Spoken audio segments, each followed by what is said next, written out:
P board class 10th subject math exercise 1.2 का question number 3। इससे पहले का सिलेबस मैं आपको करवा चुका हूँ और उसकी वीडियो भी YouTube चैनल पर अपलोड कर चुका हूँ। आज आगे क्वेश्चन नंबर 3 में कहा गया है कि अभाज्य गुणनखंड विधि द्वारा निम्नलिखित पूर्णांकों के HCF और LCM ज्ञात करो। तो सबसे पहले इसमें HCF निकालने के लिए कहा गया है और फिर LCM निकालने के लिए कहा गया है। इसमें कई पार्ट हैं।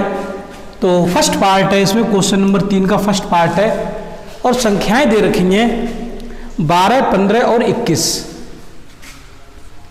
12, 15 और 21, तो ये संख्याएं दे रखी हैं। तो सबसे पहले तो हम इसके अभाज्य गुणनखंड निकालेंगे। इसके 12 के मैंने पिछली वीडियो में अभाज्य गुणनखंड कैसे निकालते हैं बताए थे। पहले इस 12 के लिए हम 2 से काट लेंगे, 2 छन 12, फिर 2 से फिर कट जाएंगे, 2 3 6, और अब तो 3 से ही कटेंगे, 3 एकम 3। 12 को 2 दूनी 4, 3 12, एकम 12, ऐसे इसे लिखेंगे अभी।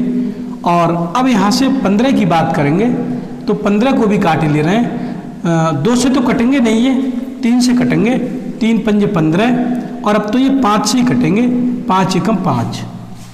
तो ये 15 के भी गुणनखंड यहाँ से निकाल लेंगे। आगे 21 की बात करेंगे तो 21 2 से तो कटेगा नहीं, 3 से कट जाएगा, तो 3 सत्ते 21, और यहाँ से 7 से कटेगा, 7 एकम 7। तो इस तरीके से इनके अभाज्य गुणनखंड कर लेंगे। अब हमें सबसे पहले HCF ज्ञात करना है। तो HCF के लिए देखें, HCF के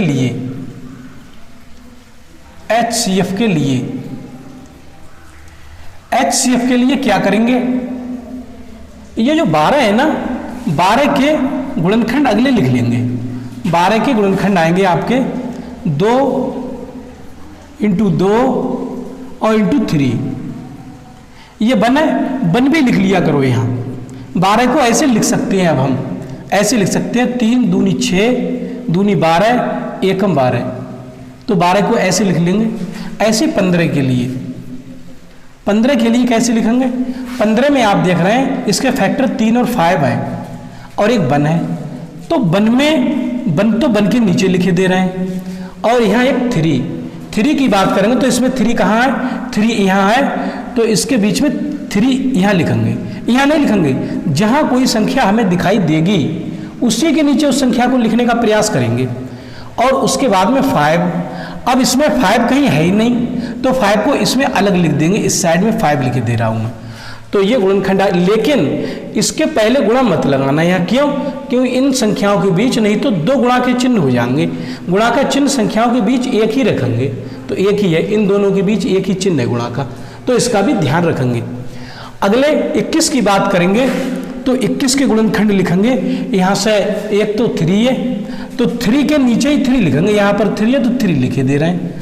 और 7 इसमें है ही नहीं कहीं, इसमें भी नहीं है, इसमें भी नहीं है, तो 7 को हटा के लिख देंगे। इससे हटा 5 से भी इसे हटा देंगे 7, लेकिन दोनों के बीच चिन्ह एक ही लगेगा गुणा का, 2 चिन्ह ना लगाने का प्रयास करें। उसके बाद में 1, तो 1 के नीचे लिख ही दे रहा है। अब इसके बीच कोई चिन्ह नहीं, तो गुणा का चिन्ह लगा सकते हैं हम, 3 एकम 3, लेकिन चिन्ह एक ही लगाए मैंने। अब सुनो, इन संख्याओं के नीचे की लाइन खींचेंगे हम ऐसे, और इनका हमें HCF फाइंड करना है, HCF।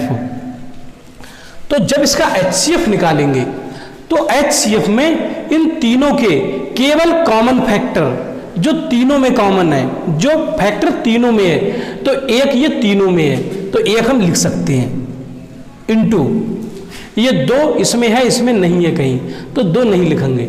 ये 2 यहाँ है लेकिन इन दोनों में नहीं है, तो इसे भी नहीं लिखेंगे। ये 3 इसमें है, इसमें इस तीनों में है, तो इस 3 को हम लिख देंगे 3। इन दोनों के बीच एक ही चिन्ह लगा है आपका मल्टीपल का।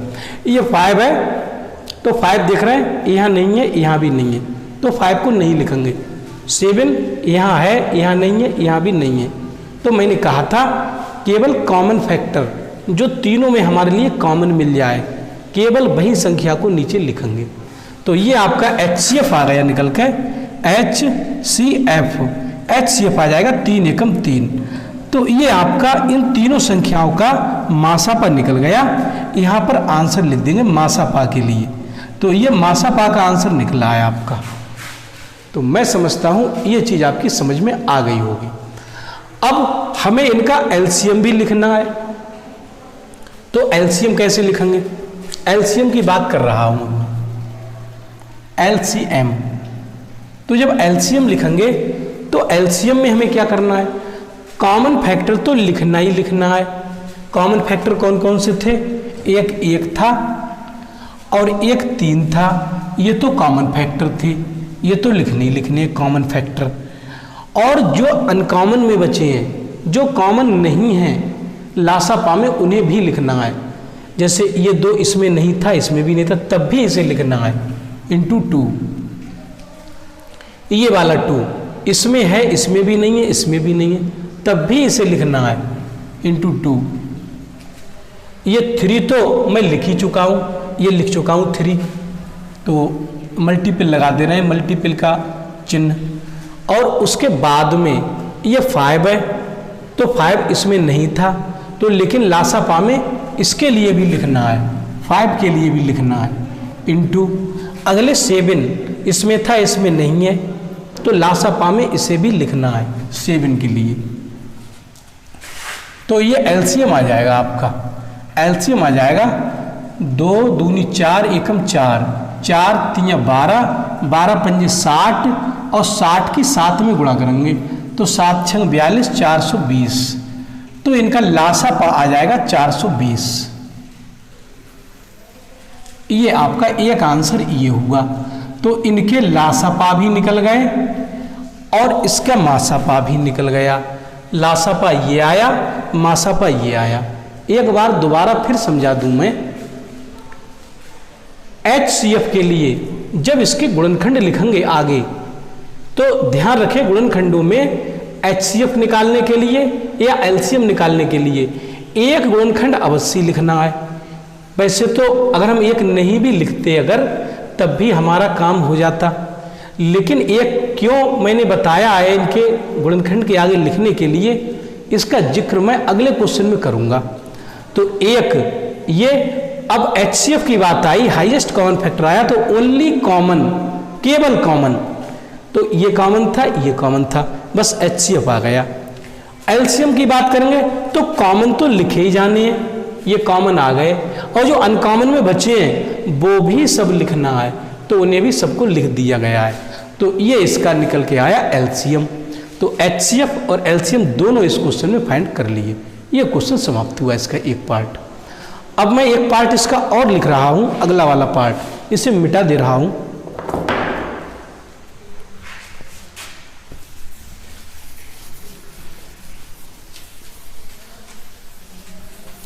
तो आप लोग इस प्रकार के क्वेश्चनों को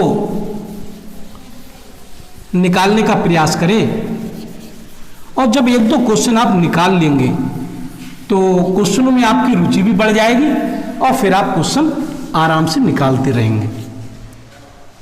अगला इसका पार्ट था 17, 23 और 29। सेकंड पार्ट में कहा गया है 17, 23 और 29। तो इसका हमारे लिए LCM निकालना है। इसमें LCM और HCF ये दोनों निकालना है। तो सबसे पहले मैं HCF की बात कर रहा हूं हल में इसकी। तो 17 के गुणनखंड हम आगे लिख देंगे, 23 के फैक्टर भी आगे लिख देंगे और 29 के फैक्टर भी आगे लिख देंगे। तो 17 के गुणनखंड क्या होंगे? 17 तो अपने आप में एक अभाज्य संख्या है, तो ये तो 17 से कटेगी और 1 से भी कट जाएगी, तो इसके फैक्टर तो 1 × 17 ही आएंगे। अब मैंने इसमें 1 लिखा, फिर से देखो लिखा, क्यों लिखा भी बताऊंगा। 23 भी अभाज्य संख्या है, तो 23 इंटू 1, 23 एकम 23 ऐसे रहेंगे। 29 भी अपने आप में अभाज्य संख्या है, तो इसके लिए 29 इंटू 1 लिख देंगे ऐसे। तो इसके तो फैक्टर यही रहेंगे, 17 17 से ही कटेगा, 23 23 से ही कटेगा, 29 29 से ही कटेगा। अब हमारे लिए निकालना है सबसे पहले HCF हाईएस्ट कॉमन फैक्टर निकालना है हमारे लिए। तो HCF आप देख पा रहे हैं, अब HCF क्या होता है, only common factor, only common. तो कॉमन फैक्टर 1 तो तीनों में है, तो 1 तो लिखना ही लिखना है। अब बताओ ये 17 क्या इसमें है, इसमें है, तो ये आएंगे ही नहीं आपके, 17 भी नहीं है। 23 की बात करें, 23 इसमें है लेकिन इसमें नहीं है, इन दोनों में, तो ये भी नहीं आएगा। 29 ना ही इसमें है ना ही इसमें है, तो 29 भी नहीं आएगा। तो कॉमन फैक्टर केवल एक आएगा, तो इसका मासापा जो होगा वो केवल 1 होगा। आंसर ये इसका मासापा हुआ, ये इसका मासापा हुआ। तो समझ में आ गया। अगर मैं 1 नहीं लिखता तो आपको ये लगता अब इसमें कॉमन हम क्या लिखें, तो कॉमन आपको ढूंढना मुश्किल पड़ जाता। तो इसलिए 1 को हर हालत में लिख ही देते हैं। कहीं अगर सभी अभाज्य संख्याएं सब अलग अलग आ गई अगर, तो तुम कहोगे कि इसमें कॉमन कुछ दिखाई नहीं दे रहा है, तो कुछ बच्चे शून्य लिख देते हैं, तो क्वेश्चन को गलत कर देते हैं वो। इसलिए 1 तो कॉमन होता ही है सभी में, इसलिए मैंने इसका जो मासापा है वो 1 लिखा, 1 कॉमन फैक्टर है, इसलिए मैंने 1 का जिक्र अवश्य ही किया है। इसमें 1 लिखना ही लिखना है जब इसके फैक्टर लिखेंगे तो। अब इसके एलसीएम की बात करेंगे।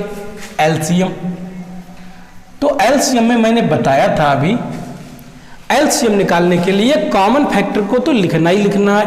कॉमन फैक्टर 1 है, ये तो आएगा ही, इनटू अब अनकॉमन में क्या है जो सभी में कॉमन नहीं है। 17 तो सभी में कॉमन नहीं है, 17 इसमें है, इसमें भी नहीं है, इसमें भी नहीं है, तो इसे भी एलसीएम में लिखना है।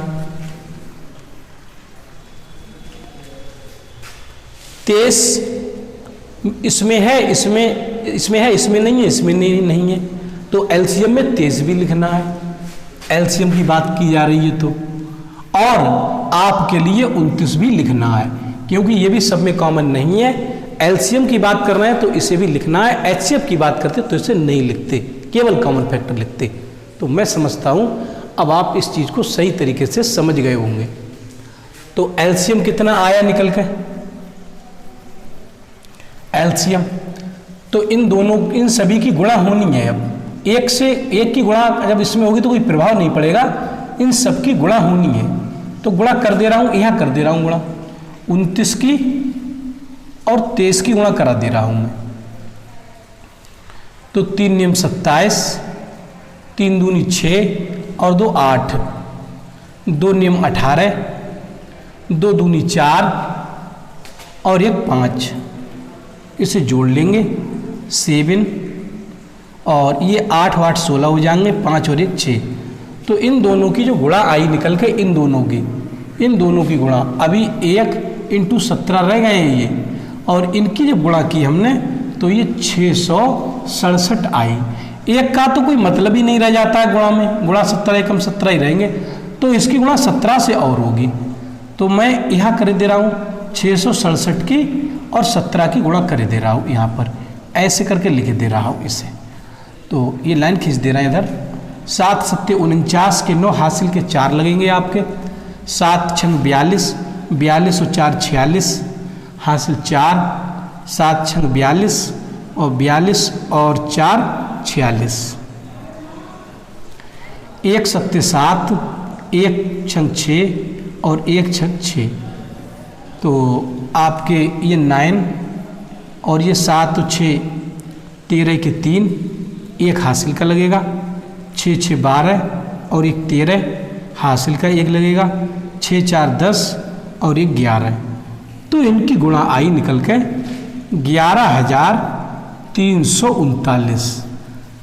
1 की गुणा होगी तो इतनी रहेंगे ये, तो ये इसका एलसीएम आया निकल के, एलसीएम। तो मैं समझता हूं अब आप लोग ऐसे क्वेश्चनों को कर पाएंगे। तो ये क्वेश्चन था। एक क्वेश्चन और है, इसका थर्ड पार्ट, वो भी मैं कराने की कोशिश करूंगा, फिर ये क्वेश्चन आपका कंप्लीट हो जाएगा।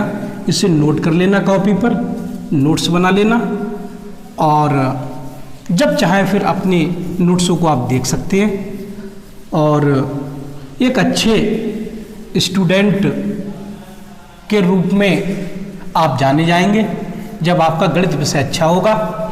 मैं समझता हूँ गणित विषय सभी विषयों को साथ लेकर चलता है।